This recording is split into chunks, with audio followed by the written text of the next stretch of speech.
সুপ্রভাত বন্ধুরা, আজ হলো 12 এপ্রিল 29 চৈত্র শনিবার।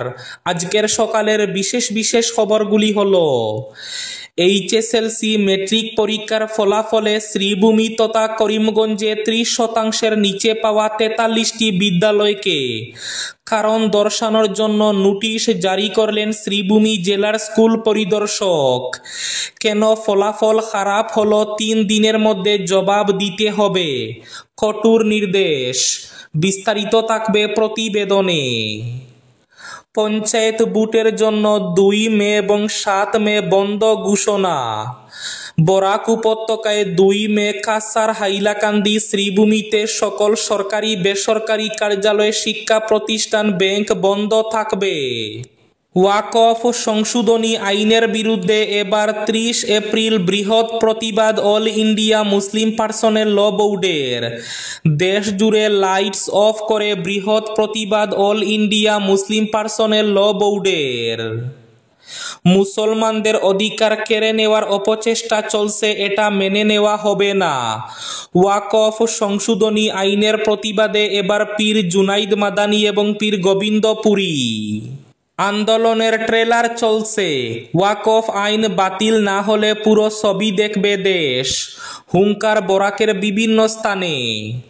ওয়াকফ আইনের বিরোধিতায় অগ্নিগর্ভ মুর্শিদাবাদ, পুরল বাস, গুলিবিদ্ধ 2 জন, বন্ধ যোগাযোগ ব্যবস্থা, ব্যাহত রেল পরিষেবাও। এইচএসএলসি অর্থাৎ মাধ্যমিক পরীক্ষায় এবার শ্রীভূমি তথা করিমগঞ্জে বাংলায় 100-র 104 জন। পঞ্চায়েত ভোটে শিলচর, লক্ষ্মীপুরে 4টি জেলা পরিষদ আসনে 9টি মনোনয়নপত্র জমা। হাইলাকান্দি জেলা পরিষদে মোট 68 জনের মনোনয়নপত্র জমা পড়ল। শিলচরে শেষ দিনে জেডপি পদের মনোনয়ন জমা পড়ল 54টি, নির্দল 14, কংগ্রেস 23।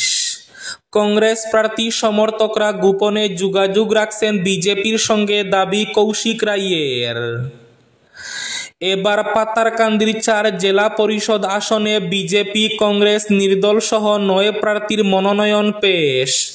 শ্রীভূমিতেও জেলা পরিষদ সদস্য পদে বিজেপি অগপ প্রার্থীদের মনোনয়ন দাখিল।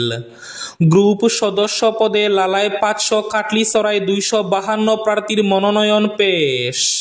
উদারবন্দ ব্লকেরও 19টি জিপিতে গ্রুপ সদস্য পদে মনোনয়ন জমা পড়ল 310টি। শার্টের বুতাম খোলা, 6 মাসের জেল আইনজীবীর, আবার বিতর্কিত রায় এলাহাবাদ হাইকোর্টের। বিস্তারিত থাকবে প্রতিবেদনে। এক মর্মান্তিক ঘটনা হাইলাকান্দি লালায়, সুমোর ধাক্কায় মহিলার মৃত্যু। এদিকে এবার পাসপোর্টের নিয়ম পরিবর্তন, এবার বিয়ের শংসাপত্র ছাড়াই নথিভুক্ত করা যাবে স্বামী স্ত্রীর নাম। বিহারে মর্মান্তিক ঘটনা বেড়েই চলেছে। বিহারে 48 ঘন্টায় বজ্রপাতে মৃতের সংখ্যা বেড়ে হয়েছে 64 জন। এইচএসএলসি অর্থাৎ মাধ্যমিকের এই ফলাফলে শিক্ষার দুরবস্থাই সামনে এলো, বললেন সাংসদ গৌরব গগৈ। এবং থাকবে আজকের বরাক উপত্যকার 3 জেলার আবহাওয়ার খবর। তাহলে বিস্তারিত খবরে যাওয়ার আগে অবশ্যই ভিডিওটিতে একটি লাইক করে চ্যানেলটি সাবস্ক্রাইব করে পাশের বেল আইকনটি বাজিয়ে রাখবেন এবং ফেসবুক পেজটি ফলো করে ভিডিওটি অবশ্যই শেয়ার করবেন, যাতে সঠিক তথ্যগুলো সবার কাছে পৌঁছাতে পারে। এবার শুনুন আজকের খবরগুলির বিস্তারিত। প্রথম খবর, পঞ্চায়েত ভোটের জন্য আগামী 2 এবং 7 মে বন্ধ ঘোষণা। সকল সরকারি বেসরকারি কার্যালয়, শিক্ষা প্রতিষ্ঠান, ব্যবসায়িক প্রতিষ্ঠান, ব্যাংক ইত্যাদি বন্ধ থাকবে। আগামী 2 মে বন্ধ থাকবে বরাক উপত্যকার শিলচর, কাছাড়, হাইলাকান্দি এবং শ্রীভূমি তথা করিমগঞ্জ। 2 মে বরাক উপত্যকায় পঞ্চায়েত ভোট অনুষ্ঠিত হবে, তাই বরাক উপত্যকার 3 জেলায় কাছাড়, হাইলাকান্দি এবং শ্রীভূমিতে 2 মে সকল সরকারি বেসরকারি কার্যালয়, শিক্ষা প্রতিষ্ঠান, ব্যবসায়িক প্রতিষ্ঠান, ব্যাংক ইত্যাদি বন্ধ থাকবে। শ্রীভূমি তথা করিমগঞ্জে এইচএসএলসির পরীক্ষায় বাংলায় 100-104 জন, মাধ্যমিকে এবারের ফলাফলে শ্রীভূমির অবস্থান সবার নিচে হলেও বাংলায় 100-100 পেয়েছে এই জেলার 4 জন। অসমে মোট 5 জন এই বিষয়ে সর্বোচ্চ নম্বর পেয়েছে। তাদের মধ্যে একমাত্র Ankita Das Lumding railway higher secondary স্কুলের ছাত্রী। বাকি 4 জনই শ্রীভূমি তথা করিমগঞ্জের। এরা হলো বদরপুর পাবলিক হাই স্কুলের Shamima Akhtar, Paragon senior secondary স্কুলের Abu Mohammad Fujail, Patharkandi model higher secondary স্কুলের শর্মিলা সিনহা এবং গুলচরা হাই স্কুলের বেগম শারমিন ফেরদৌসি। এইচএসএলসি মাধ্যমিক পরীক্ষার ফলাফলে 30% নিচে পাওয়া 43টি বিদ্যালয়কে কারণ দর্শানোর জন্য নোটিশ জারি করলেন শ্রীভূমি তথা করিমগঞ্জ জেলার স্কুল পরিদর্শক। মাধ্যমিকে এবার অত্যন্ত নিম্নমানের ফলাফল হওয়ার জন্য শাস্তির মুখে শ্রীভূমি জেলার প্রায় 43টি স্কুল কর্তৃপক্ষ।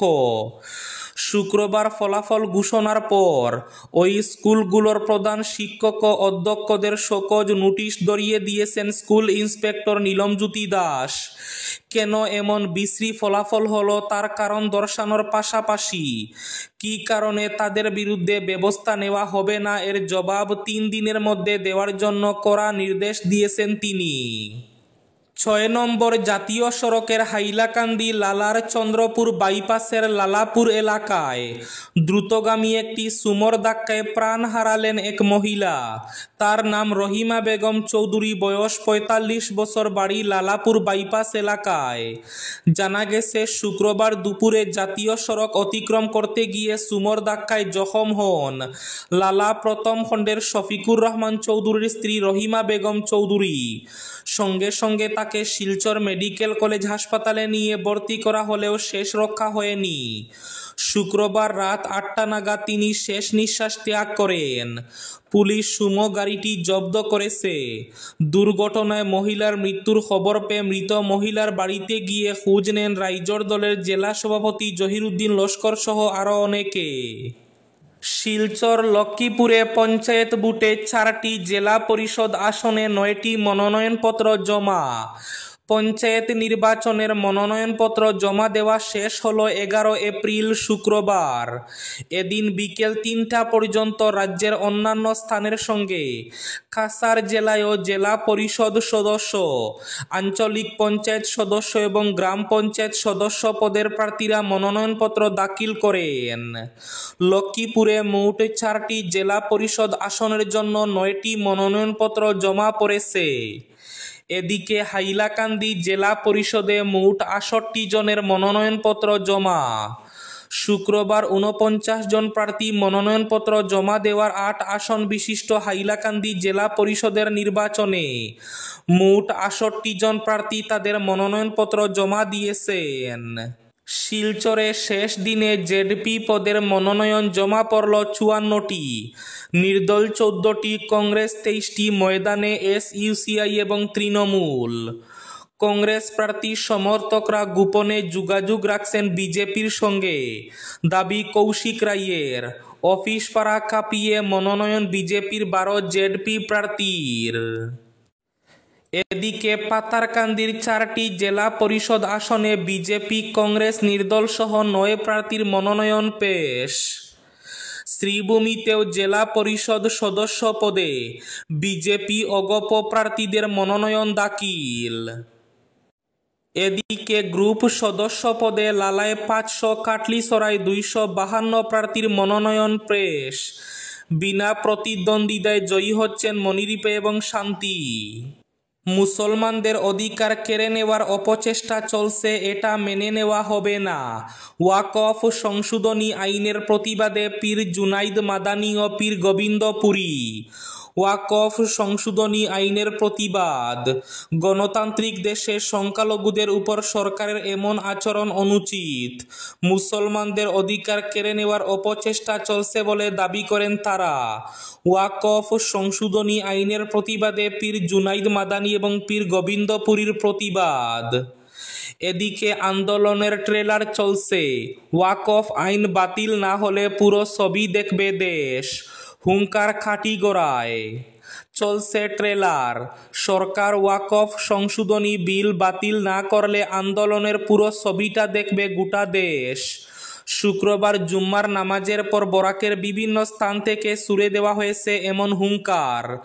এদিন জুম্মার নামাজের পর ওয়াকফ সংশোধনী আইন বাতিলের দাবিতে বরাক উপত্যকার 3 জেলাতে মিটিং, মিছিল, বিক্ষোভ দেখান মুসলিমরা। ওয়াকফ আইনের বিরোধিতায় অগ্নিগর্ভ মুর্শিদাবাদ, চলল গুলি, আহত 2 জন, পুরল বাস, সড়কপথে বন্ধ যোগাযোগ ব্যবস্থা, ব্যাহত রেল পরিষেবা। পরিস্থিতি সামলাতে নামল শামশেরগঞ্জে নামল বিএসএফ। ওয়াকফ সংশোধনী আইনের প্রতিবাদে দফায় দফায় উত্তেজিত হয়ে উঠছে নবাবের শহর। জঙ্গিপুরের উত্তেজনার পর কড়া হাতে পরিস্থিতি সামলাতে পথে নামে প্রশাসন। নতুন আইন অনুযায়ী জারি করা হয় 163 ধারা, কিন্তু শুক্রবার দুপুর থেকে শামশেরগঞ্জের পরিস্থিতি বিগড়েতে থাকে। ডাকবাংলো মোড় থেকে সুতির সাজুর মোড় অবধি 12 নম্বর জাতীয় সড়ক অবরোধ করে জনতা। পুলিশকে লক্ষ্য করে শুরু হয় ইট বৃষ্টি, লাঠি চার্জ করে পুলিশ। এরপরে বোমা পড়ে বলে অভিযোগ। আহত হন ফারাক্কার এসডিপিও। প্রাণ বাঁচাতে স্থানীয় মসজিদে আশ্রয় নেয় পুলিশ। সড়কপথে উত্তরবঙ্গের সঙ্গে দক্ষিণবঙ্গের যোগাযোগ কার্যত বন্ধ। রেল পরিষেবা ব্যাহত হয়েছে। ফারাক্কা আসিমগঞ্জ রুটে ট্রেন চলাচল ব্যাহত। পাসপোর্টের নিয়মে পরিবর্তন, এবার বিয়ের শংসাপত্র ছাড়াই নথিভুক্ত করা যাবে স্বামী স্ত্রীর নাম। পাসপোর্ট সংক্রান্ত নিয়মে উল্লেখযোগ্য পরিবর্তন আনল কেন্দ্র সরকার। এখন থেকে পাসপোর্টে স্বামী বা স্ত্রীর নাম নথিভুক্ত করতে বিবাহের শংসাপত্র জমা দেওয়ার প্রয়োজন হবে না। বিদেশ মন্ত্রক এই প্রক্রিয়া সহজ করতে এনেক্সার জে নামে একটি বিকল্প ফর্ম চালু করেছে। পুনের আঞ্চলিক পাসপোর্ট আধিকারিক অর্জুন দেও বলেন, নতুন নির্দেশিকা পাসপোর্ট সংশোধন প্রক্রিয়াকে আরও সহজ করবে। এখন থেকে স্বামী স্ত্রীর যৌথ ছবি বিবাহের শংসাপত্রের বিকল্প হিসাবে গ্রহণ করা হবে। এর আগে অনেকের জন্য বাধা হয়ে দাঁড়াতো। তিনি আরও জানান, মহারাষ্ট্রে বিবাহ সাধারণত রেজিস্ট্রি করে নথিভুক্ত করা হলেও উত্তর ভারতের অনেক রাজ্যে বিবাহের নিবন্ধন না করার প্রচলন রয়েছে। ফলে অনেকের কাছে বিবাহের শংসাপত্র থাকে না। এছাড়া কেউ কেউ বিবাহের নথি হারিয়ে ফেলেন। এই সমস্যা সমাধানে যৌথ ছবির বিকল্পটি চালু করা হয়েছে। অসম মাধ্যমিক পরীক্ষার ফল অন্যবারের তুলনায় খারাপ হয়েছে। এর জন্য অসমের মুখ্যমন্ত্রী হিমন্ত বিশ্ব শর্মাকে দায়ী করে এক বিবৃতি দিলেন গৌরব গগৈ। জোরহাটের সাংসদ বলেন, সব মিলিয়ে 63.98% ছাত্রছাত্রী এবারের পরীক্ষায় উত্তীর্ণ হয়েছে। অথচ গতবার এই মাধ্যমিকে উত্তীর্ণ হয়েছিল 75.7% ছাত্রছাত্রী। সবচেয়ে উদ্বেগজনক বিষয় হলো, মাধ্যমিক পরীক্ষার ফলাফলে মেয়েরা ছেলেদের তুলনায় অনেকটা পিছিয়ে পড়েছে। ছাত্রদের উত্তীর্ণের হার 67.59% এবং ছাত্রীদের উত্তীর্ণের হার 61.9%। এই ফলাফলেই শিক্ষার দুরবস্থাই সামনে এলো, বললেন সাংসদ গৌরব গগৈ। আজকের বরাক উপত্যকার 3 জেলার আবহাওয়ার খবর। আজ বরাক উপত্যকার 3 জেলার আকাশ মেঘলার পাশাপাশি বৃষ্টির পূর্বাভাস। শিলচর কাছাড়ে আজ সর্বোচ্চ তাপমাত্রা থাকবে 31 ডিগ্রি সেলসিয়াস এবং সর্বনিম্ন তাপমাত্রা থাকবে 20 ডিগ্রি সেলসিয়াস। শ্রীভূমি জেলায় আজ সর্বোচ্চ তাপমাত্রা থাকবে 30 ডিগ্রি সেলসিয়াস এবং সর্বনিম্ন তাপমাত্রা থাকবে 19 ডিগ্রি সেলসিয়াস। হাইলাকান্দি জেলায় আজ সর্বোচ্চ তাপমাত্রা থাকবে 31 ডিগ্রি সেলসিয়াস এবং সর্বনিম্ন তাপমাত্রা থাকবে 21 ডিগ্রি সেলসিয়াস। এবার শেষ খবরটি, শার্টের বুতাম খুলা, 6 মাসের জেল আইনজীবীর, ফের বিতর্কে এলাহাবাদ হাইকোর্ট। গত কয়েকদিন ধরে বেশ কিছু রায়দান ঘিরে মানুষের মুখে মুখে ছড়িয়েছে এলাহাবাদের উচ্চ আদালতের নাম। এবার জামার বুতাম খোলা থাকায় আদালত অবমাননার অভিযোগে 6 মাসের সাজা হয়ে গেল আইনজীবীর।